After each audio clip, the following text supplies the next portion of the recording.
Hi friends, welcome to 5 Minutes Tech YouTube channel. Here is Moto G34 smartphone.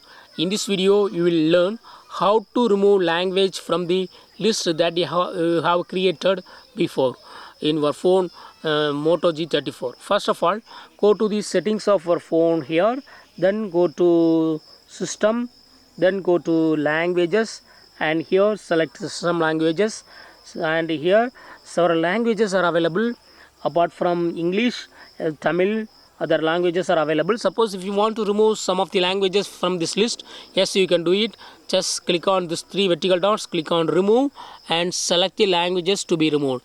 I select these languages,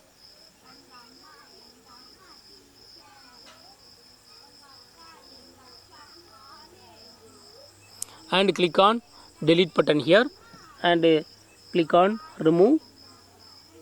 Yes, the selected languages have been removed now. So in this way you can also remove languages from your phone Moto G34. That's all friends.